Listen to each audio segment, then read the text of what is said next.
10 years, believe it or not, Apple's first iPhone hit the stores exactly 10 years ago today. Joining us now via Skype is our tech expert, Ryan Eldridge. Ryan, how are you? Hey, I'm doing great. Today is just a great momentous day. On June 29th, back in 2007, the iPhone was officially put in stores, and we could all get our hands on this little device that Mr. Jobs announced back in January. I got him hanging out here behind me. That you do. What's interesting is that when the iPhone was released, the Mac had a very small market share. Apple was mainly considered like the iPod maker, and entering into the phone market was considered kind of silly. And there were a lot of other smartphone devices. BlackBerry ruled the market, Palm, Microsoft, Nokia, they all had devices and they were all doing really well. So when Apple came in, it really disrupted stuff. I guess so. They've certainly gone through a lot of changes since the first one came out, but I would say, you know, it's good to have a computer in your hand, it's good to have a phone in your hand, but you know what? Maybe it's the camera that's really changed the world too. It's certainly in our field how we cover it.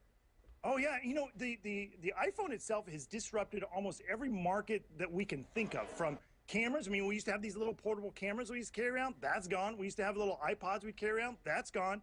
And so now we've got this one device that can do all of this. And if you think about it, it's really the birth of social media, which doesn't really give, you know, iPhone doesn't get a lot of credit for this. Imagine trying to do your Facebook updates or your Twitter updates only on a desktop and not having a phone to do that stuff on.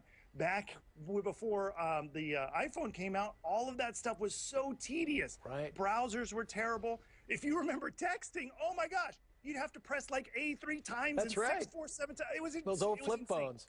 Forget about it. Exactly.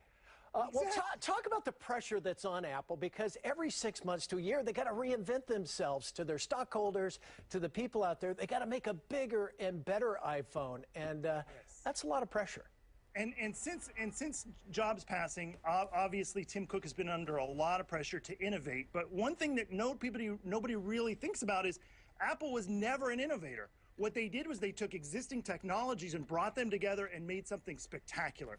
And that's really what we're expecting with the iPhone 8 Anniversary Edition that's going to come out later this year. They're going to put in some existing technologies that we're already seeing from Samsung and LG and other cell phone makers.